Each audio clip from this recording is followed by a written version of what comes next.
Hello friends, आज हम बात करेंगे कुछ इम्पोर्टेंट सवालों के बारे में जो कोलेस्ट्रॉल संबंधित आपके दिमाग में आते हैं।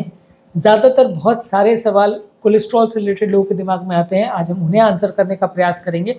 हमने ऑलरेडी काफ़ी वीडियोस में काफ़ी चीज़ों को डिस्कस किया है, लेकिन इसके बावजूद भी आज हम एक कलेक्शन बनाया है हमने क्वेश्चंस का जो काफ़ी कॉमन लोगों के दिमाग में आते हैं, उन्हें हम आंसर करने का आज प्रयास करेंगे। ये इस टॉपिक का सेकेंड पार्ट है।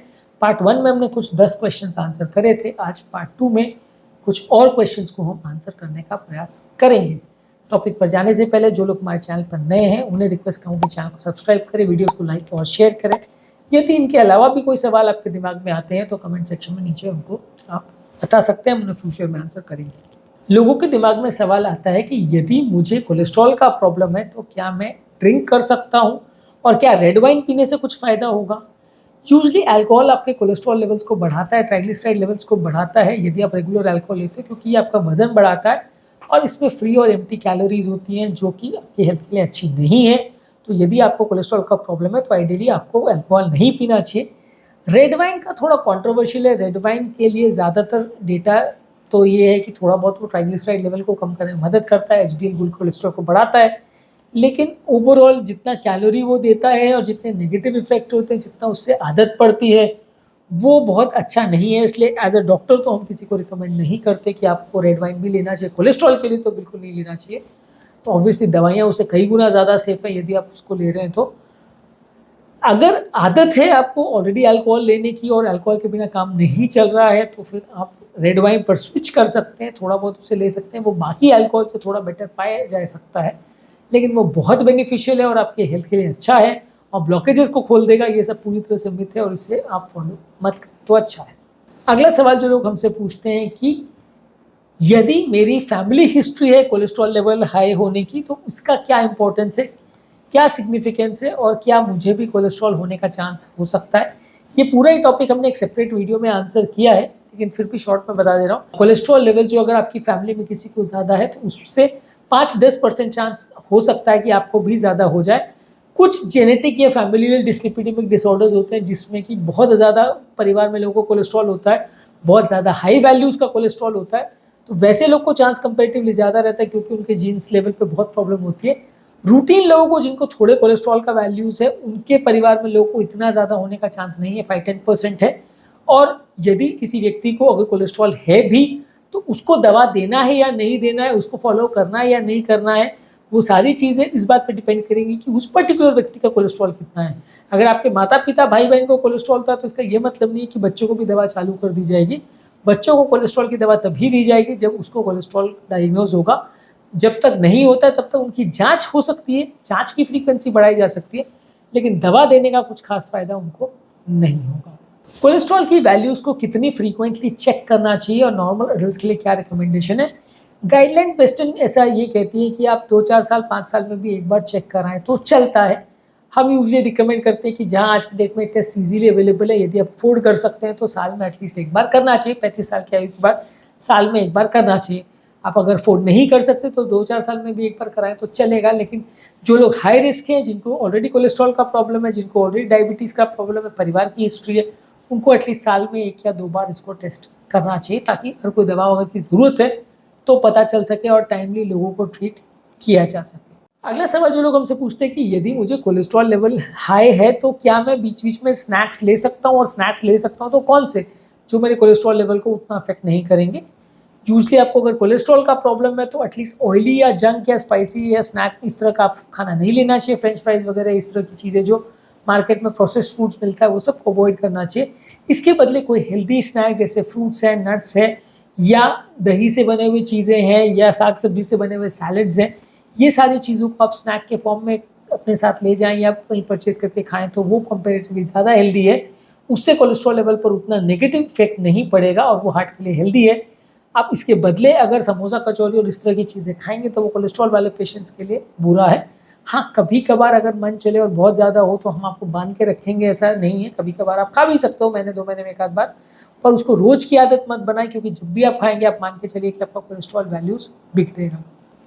अगला सवाल जो लोग हमको पूछते हैं कि यदि मैं कोलेस्ट्रॉल की दवा खा रहा हूँ तो क्या इसका ये मतलब है कि मैं कोलेस्ट्रॉल कितना भी खाओ कोई दिक्कत नहीं है, कोलेस्ट्रॉल की दवा तो खाई ना, वो ऑलरेडी कम कर देगी।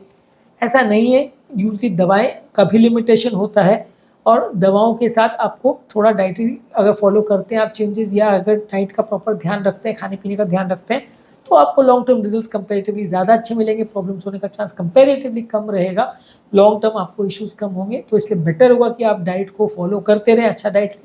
यदि आप दवा ले भी रहे हैं तो भी आप दवा के साथ डाइट को भी करें, नहीं तो दवाओं की रिक्वायरमेंट बढ़ जाएगी और दवाओं के रिजल्ट्स भी उतने अच्छे नहीं आएंगे।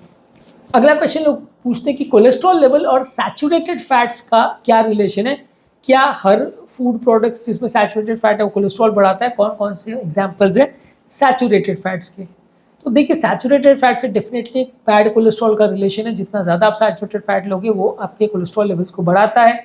यदि किसी को कोलेस्ट्रॉल का प्रॉब्लम है तो उसको अवॉइड करना चाहिए saturated fats. Red meat, full fat dairy products, tropical oils जैसे कोकोनट ऑयल और पाम ऑयल में सैचुरेटेड फैट्स होते हैं। इसके अलावा काफ़ी फ्राइड फूड्स और प्रोसेस्ड फूड्स में भी सैचुरेटेड फैट होते हैं, इनको आपको अवॉइड करना चाहिए। इनका डेफिनेटली अच्छा खासा कोरिलेशन है आपके ब्लड कोलेस्ट्रॉल लेवल्स के साथ। क्या हाइपरटेंशन से रिलेटेड जो डैश डाइट रिकमेंड किया जाता है वो कोलेस्ट्रॉल वाले पेशेंट्स के लिए भी अच्छा है? क्या ये उनको फ़ायदा करता है, या हाइपरटेंशन वालों को हाइपरटेंशन के लिए अलग डाइट और कोलेस्ट्रॉल के लिए अलग डाइट लेना पड़ेगा? यूजली जो डैश डाइट का कॉन्सेप्ट है, dietary approach to stop hypertension में जो हम रिकमेंड किया था कि ताज़ा फल सब्जी ज़्यादा लें, दही वगैरह की चीज़ें ज़्यादा लें, लो फैट डेयरी प्रोडक्ट्स लें, अच्छी नींद रखें, एक्सरसाइज करें, ये कोलेस्ट्रॉल वाले पेशेंट्स के लिए भी अच्छा है, क्योंकि कोलेस्ट्रॉल वाले पेशेंट्स के लिए भी मोटे तौर पे ऐसी तरह की डाइट रिकमेंड करते हैं। तो डैश डाइट का जो कॉन्सेप्ट है वो हार्ट हेल्दी डाइट बोला जाता है, वो कोलेस्ट्रॉल वाले पेशेंट्स और आपके पीपी वाले पेशेंट दोनों के लिए ही समान रूप से बेनिफिशियल है। हालांकि नमक वाला जो इशू है वो आपके हाइपरटेंशन के लिए ज़्यादा एप्लीकेबल है, ऑयल वाला जो इशू है वो कोलेस्ट्रॉल के लिए ज़्यादा एप्लीकेबल है, लेकिन अगर आप हेल्दी डाइट रखोगे तो ये ओवरऑल दोनों में ही आपको फ़ायदा करेगा। स्मोकिंग कोलेस्ट्रॉल लेवल्स के साथ कैसे एसोसिएट करता है, और क्या हर व्यक्ति जिसको कोलेस्ट्रॉल लेवल है उसको स्मोकिंग बंद कर देना चाहिए?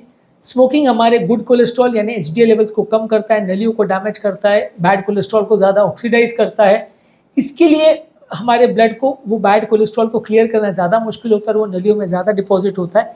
इसलिए हर व्यक्ति जिसको हाई कोलेस्ट्रॉल लेवल से उसको स्मोकिंग बंद करना चाहिए, और ये बंद करने से उनको लॉन्ग टर्म डेफिनेटली थोड़ा बहुत फ़ायदा होगा, हार्ट अटैक आने का चांस कम हो जाएगा। और अगर ब्लॉकेजेस बन भी जाते हैं तो वो ब्लॉकेज के फटने का चांस और हार्ट अटैक आने का चांस स्मोकर्स में कई गुना ज़्यादा होता है। तो यदि आप स्मोकिंग बंद करेंगे तो आपको उसमें डेफिनेटली फ़ायदा होगा, और हर व्यक्ति जिसको कोलेस्ट्रॉल लेवल ज़्यादा है उसको स्मोकिंग बंद करना चाहिए। यही चीज़ तंबाकू के लिए भी एप्लीकेबल है।